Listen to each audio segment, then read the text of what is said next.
lovely to have you here. Thank you for joining us again. No problem, Diana. Good to be here.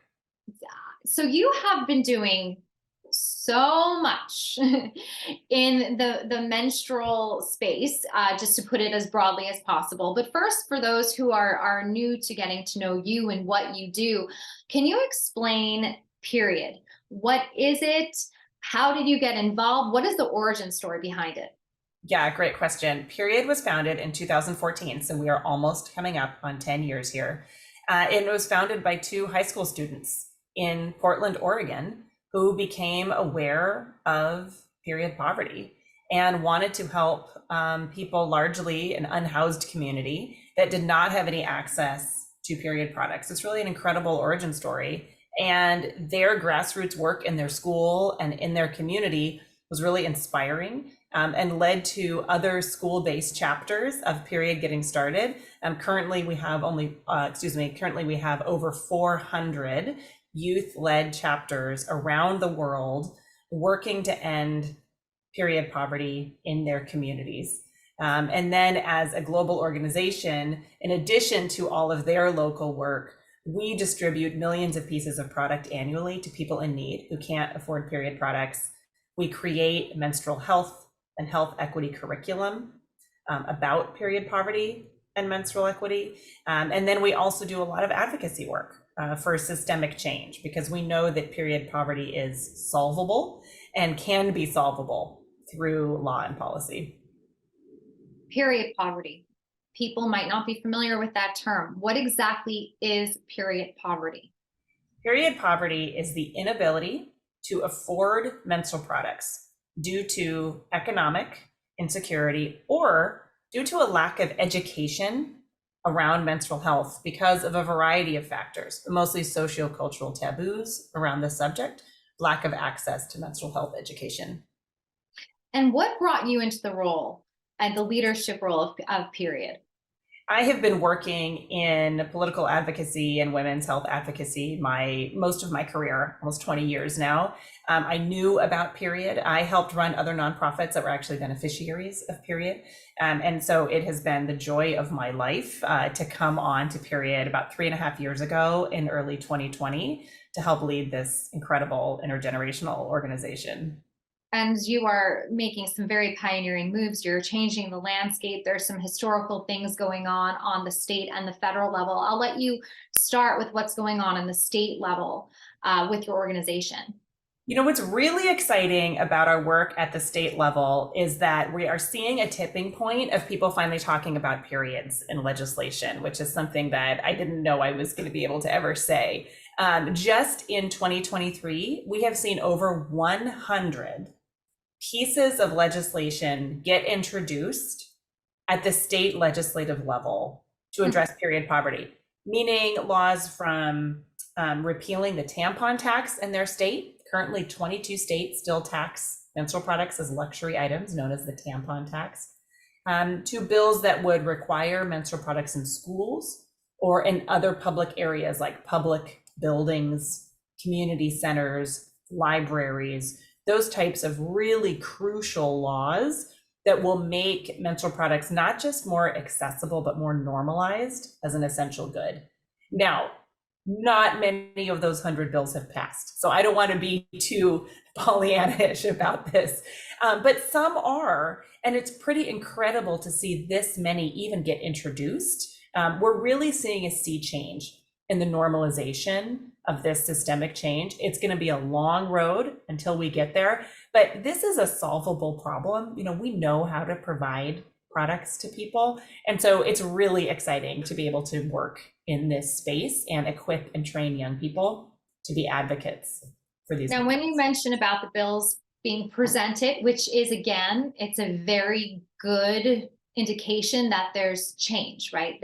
We're able to say period freely and people are not clutching their pearls, so to speak, anymore.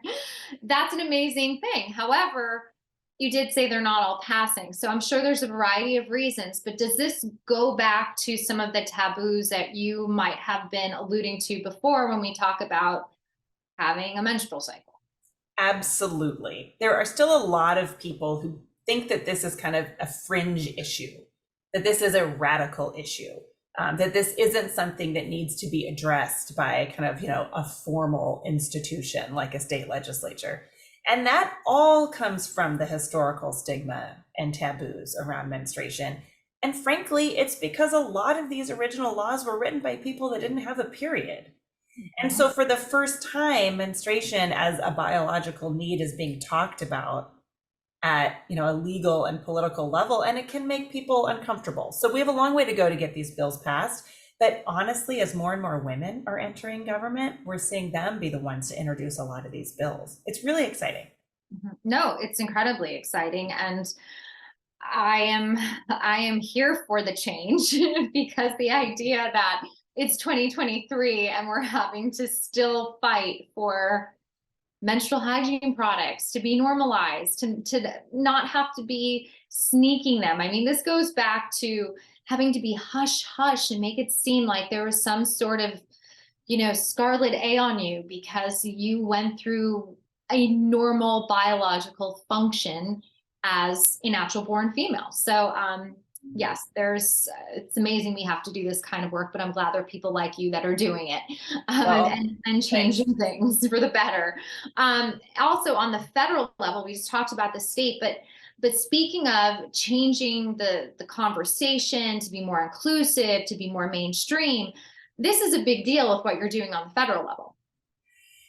Yeah, we really need a whole of government approach to address this. So just to give you an idea of the scale of the problem, nearly 1 in 4 United States students can't access or afford period products. So when we talk about period products, we're talking about an enormous swath of people, primarily young people, but also a lot of single parent households, which are disproportionately led by women.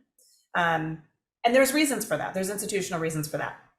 It's impossible to purchase menstrual products on SNAP or WIC. So if you are a family living in poverty that is reliant on government assistance, it's going to be pretty hard for you to find period products, especially because they're also oftentimes not provided in public places where you may interact with some kind of social service or be reliant on a social service. So it's really hard to access period products. And that's why we're talking about the crisis of period poverty. This is largely an invisible crisis because people don't want to talk about it, but it really is there. And so the federal work we're doing is super important. There's 2 main things that we are working on right now. One is a major federal bill introduced by Representative Grace Meng out of New York. She's an incredible leader in this space. And she's introduced a bill called the Menstrual Equity for All Act of 2023. This is a whole of government approach to address this. This would provide grants for school districts to provide products on site for students. It would ensure that menstrual products cannot be taxed anywhere. And it would put products in public buildings. So this is a huge bill that we are really excited about because it forces all of government to grapple with this as an essential need. The other thing we're doing is tied to that with our partners at the Fibroid Foundation and some other organizations. We have been advocating for May to become Menstrual Health Awareness Month. And so we helped introduce a resolution called Resolution 351, if you want to look it up, that would designate May as National Menstrual Health Awareness Month.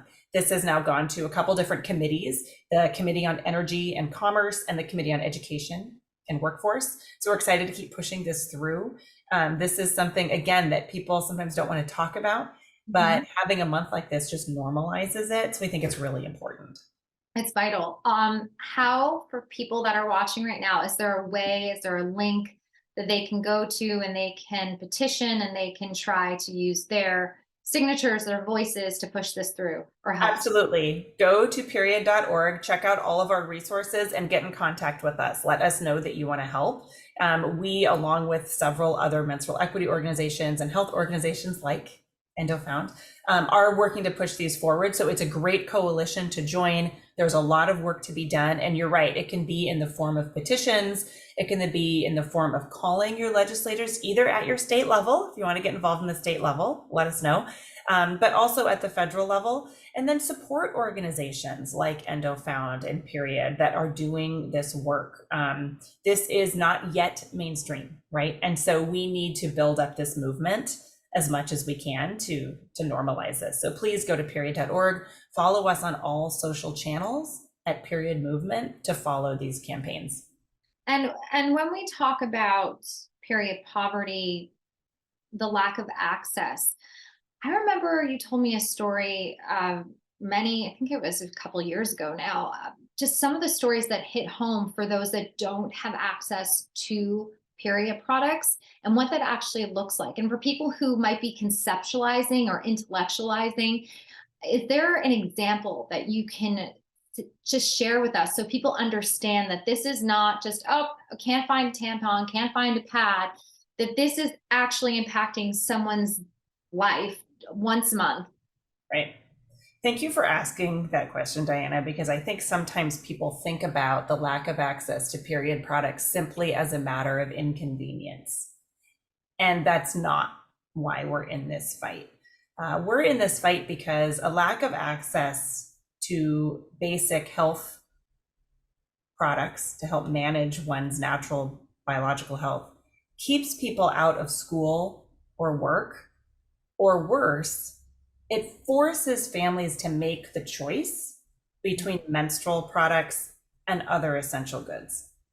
At Period, we hear stories every day from students who either had never heard of a period until they got it. They're scared. They don't have a supportive parent or guardian to go to ask questions about it. So they contact us because they want to know what's happening to their bodies. Or families who can't afford product and call and email us and say, can you just send us a few pieces to get us through the month? Because of the work we do, we hear very vulnerable stories. They're heartbreaking. We get just as many stories from grassroots organizations. Think of food pantries, think of churches that give away health and hygiene supplies, think of, organizations that provide supportive housing. They call us for product as well because it is not a product that most people donate to local grassroots organizations. They don't think of it. And so they're always out of product as well because it is needed just like toilet paper is needed for the folks they serve. And so this is a tangible item that keeps people from living their full and complete lives. And I think that we have to remember why we're doing this work. This is as important as toilet paper for someone who is moving out in the world. Right? And it's expensive. It's very expensive. There's no way around that. And if you are someone who menstruates, you know that. Can you imagine your life if you could not physically go about your daily routine if you are bleeding? You can't. It's unhygienic. It's uncomfortable. You just can't be out in the world like that. So if someone can put themselves in those shoes, it just changes the scale of importance. Yeah, imagine your commute. Imagine if you had a job where you were on your feet all day. Imagine spending a whole long day at school. And imagine if you were a young person without a family to explain these things to you and to walk you through it or to provide you with product. Those are the kids that we're really talking about, right? Those are the students in need that we're talking about. So this is solvable, but this is something that really needs to be addressed now.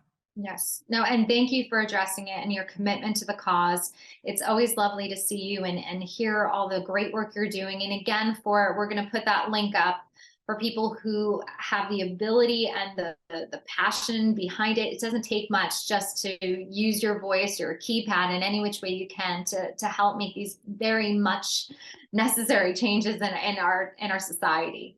Well, thank you so much for giving us the opportunity to talk about this. It's always wonderful to partner with EndoFound and can't wait to do more together. Absolutely. Thank you. We'll talk with you soon.